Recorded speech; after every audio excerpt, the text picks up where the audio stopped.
Welcome back to another episode of the Benchwarmers. I'm joined by my co-host, as always, Brad Bain. Bainey, good to be back. And just a one game of A-grade footy on the weekend, but a big one nonetheless, with Williston qualifying for their grand final appearance, with Tanunda going to Angaston in the prelim this week. That's right, Matt. Lucky it was only one game because it was massive and there's a lot to get through in that game and a lot to digest, and obviously came down to the wire as well. So I'm glad there weren't three others to talk about. Absolutely. As we go to air, the Schluter medal is on as well, Brad. So by the time this comes out, we'll have one. We'll have a Schluter medal for 2024 presented to us. I'm thinking it might be Justin Hosking. You're thinking Sam Calhoun? Yeah, I'm a Calhoun man. We've seen before. It usually takes you a few years to get in the eyes of the umpires as well, and he's definitely been right up there. So Hoskin, great player. Calhoun, great player as well. And both, I think, nearly played every game or just thereabouts. So that'd be, who knows, might have another tie. Absolutely. My only worry with Calhoun is the votes Linky might take off him. So that's my only worry. He wasn't around very often. True, no. But good to be here. Good to be talking finals footy in the Barossa. And it's our second last show, Brad. Next week when we get back, it is reviewing the prelim final, previewing a grand final. We've got to thank our major sponsor who's been with us every step of the way, the Exchange Hotel. Thank you to you guys and Damo and their ongoing support. I'm looking forward to being there next Friday afternoon after we have the Nathan Lyon luncheon. Should be lovely. With the Barossa grand final luncheon, I should say, with Nathan Lyon. It's going to be a great afternoon there. The Gaz is coming with us. The Matt Knight luncheon. Forget Gaz, forget Barossa. It's your time to shine. Well, it's rightly so as well. So we're going to have a quick break. Thank all of our sponsors to help the show go to air. Come back with our last feel-good fill-up of the year. Yes.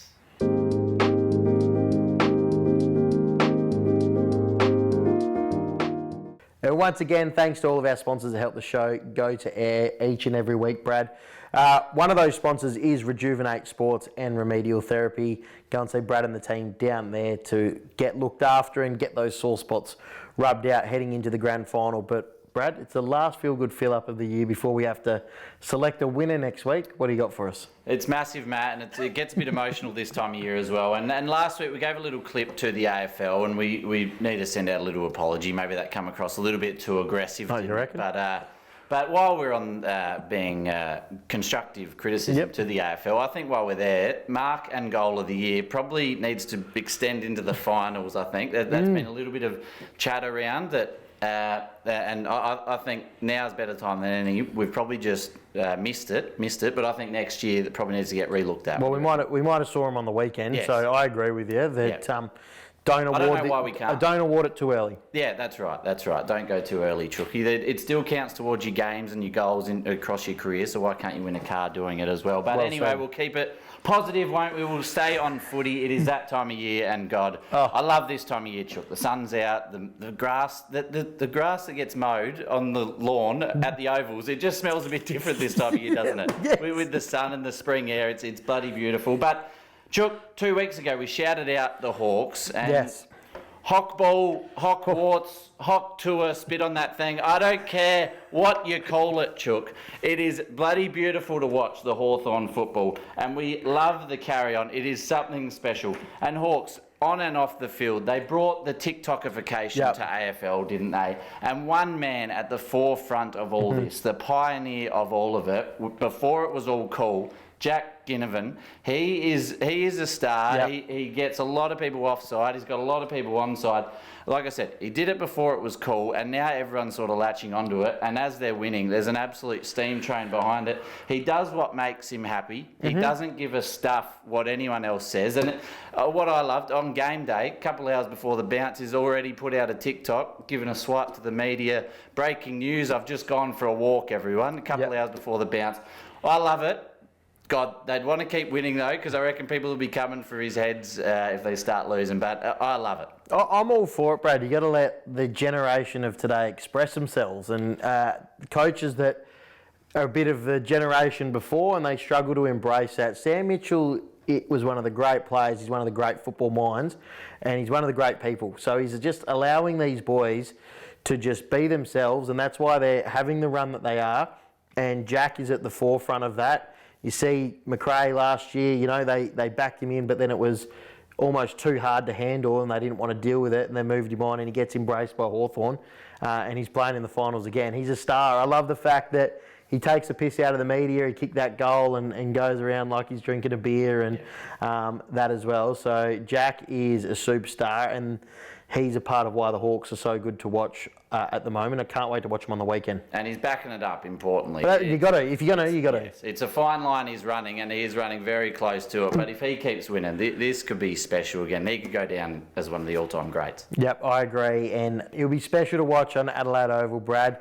There it is. The final feel-good fill-up of the year goes to Jack Ginnivan. We look forward to watching the Hawks this week, and we look forward to picking a winner to enter the Hall of Fame with the prestigious names that are in there before them as well. So we're going to have a quick break and come back and have a look at the BLG footy.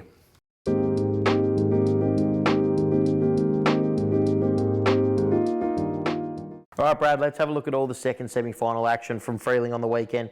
And it was Tanunda 10-9-69, defeated by Williston 10-10-70. So you can't get games much closer than that, Brad. You're dead right, Matt. The only closer you can get is a draw. You're spot on. And down at Freeling... You can't have a draw. You can't. No, you can't. No. Down at Freeling, it was a beautiful day for footy. It was. We predicted the weather as the Bureau of Meteorology helped us. But fantastic day for footy. We know the storyline of it all. Tanunda a little bit undermanned, and that went to show, and they obviously had a few headaches that we'll get to during the game as well. At quarter time, it was all tied up, Chook. At half time, Tanunda were 12 points up. They extended that at three-quarter time to 18 points. And as we know, obviously Williston pulled that back 19 points their way to get up by 1 point. Best for Tanunda were Collins, Falkenberg and Wildman, with their goals coming from Voigt 2 and Thompson 2. For Williston, it was Mazzio best on ground with 4 goals, if you don't mind. Fryer second best and Henschke third best, and Hoskin as well, chipping in for 2 goals and a big part to play in the game as well.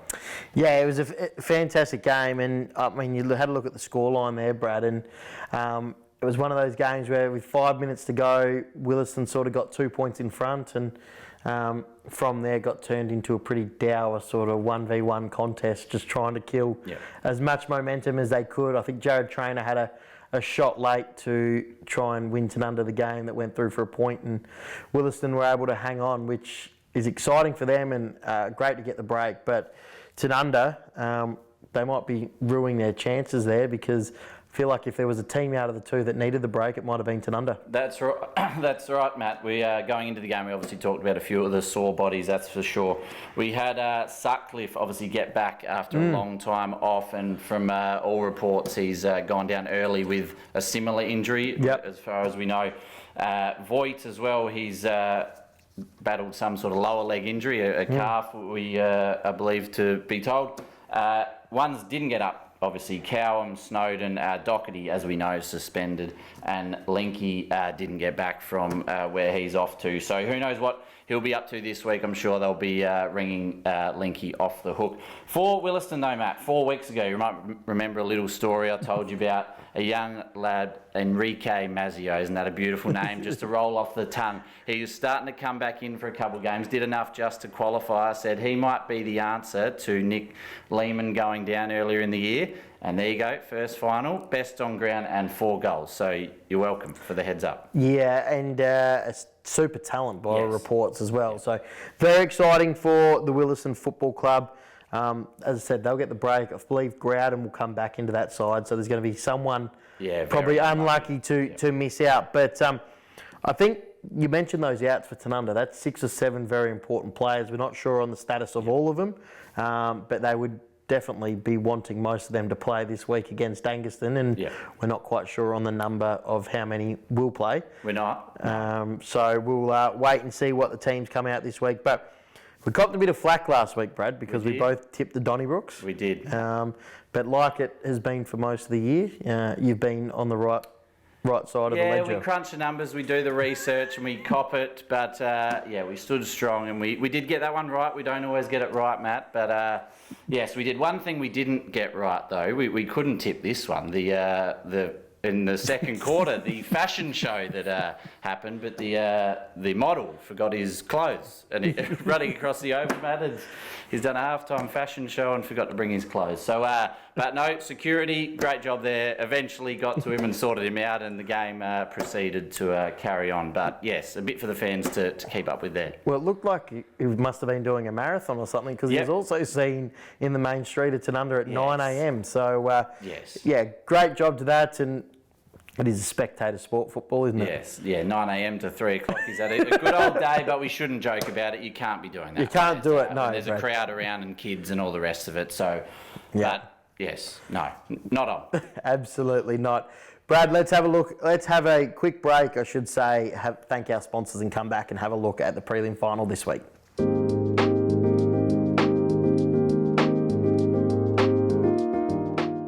All right, let's have a look at this week's prelim final, and it's Tanunda taking on Angaston at Williston, Brad. So the two Barossa teams having to travel to Gawler, which will be good to see. Talk us through, you've gone and done your research, which you do so very well on this show. Talk to us about the head-to-head so far this season. Well, Matt, I had to go a long way back with this one because they've not come across each other in round 1 and round 10. So I don't think it's since June they've had a look at each other. So, and a lot's changed since then, as we know. Back in round 1, it was Angaston 12-5-77 defeated Tanunda in a close one, 11-7-73. That one was at Angaston. To note in that one, Chook, and I don't mean to harp on it for poor old Tanunda with their injuries, but 4 of their best 6 were Cowham, Sutcliffe, Linky and Doherty. You would think, well, Doherty's obviously an exception as well, you would think at least 3 out of those 4 aren't playing, maybe all 4, we don't know. We'll have to watch that really closely. In round 10, it was Tanunda 11-7-73. There you go, some numerology, exact same score for them, but this time was successful against Angaston 4-8-32. And not to harp on it again, Matt, like a broken record, 3 of their best 6 were Cowham, Doherty and Sutcliffe, 3 that we may not see feature on the weekend as well. So I think that's going to be the storyline, who they can get up for the game, who you want to take a risk on, because if you take a risk and they doesn't pay off, well, you don't have them for the grand final anyway. So it's a coach's worst nightmare going into a prelim. When you've sat on top of the ladder and you've got such good talent there, I think both teams, it's going to come down to their depth as well. I agree with that, Brad, and it's going to be an interesting watch, as we've said throughout this show there. You've also done the Timmy Noonan Weatherman. Yep. What do you got for us this Saturday? Again, not much to report, just some light winds, Chooky, just 20 km/h ones, just enough to cool the forehead with a bit of sweat on there. 18 degrees and no rain about, or a 10% chance of 0 mil is the report. So work that one out. 10% chance of 0. I think it's a big chance of not much. For Tanunda though, Matt, the other one we know as well, Voigt, calf complaint that he battled with during the game, lower leg as far as we know. If there's one thing you might be able to push through, it is a calf, as we know. We've seen people do that before, but who knows the extent of that one as well.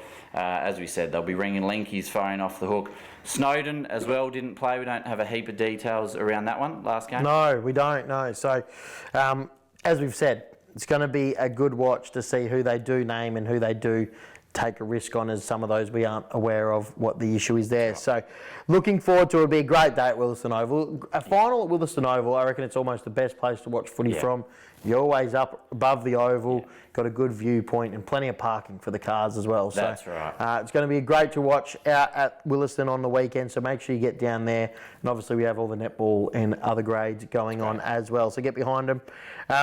And last year, Brad, you got a little note for last stat year. that might be in Tanunda's favour. I've obviously been a bit doom and gloom about Tanunda, but Chook, last year it might suggest that losing by 1 point in your first final is good form for the year. We had South Gawler get knocked off by 1 point in their second semi.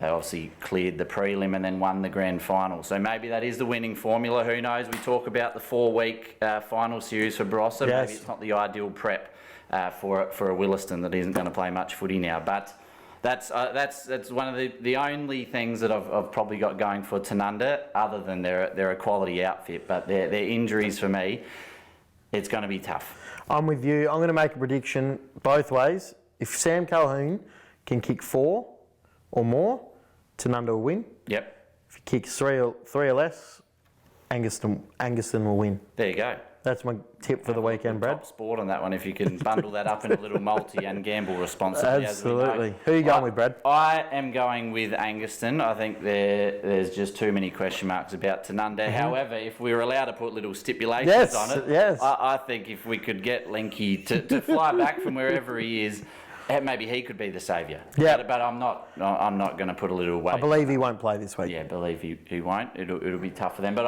I've got Anguston by 14 points. Yeah, I like it. Some predictions there. As I said, make sure you get out to Williston Oval on the weekend. It's going to be a great day. We'll be back for our final show of the year next week. Once again, thank you for watching and thank you to all our sponsors. We'll see you then.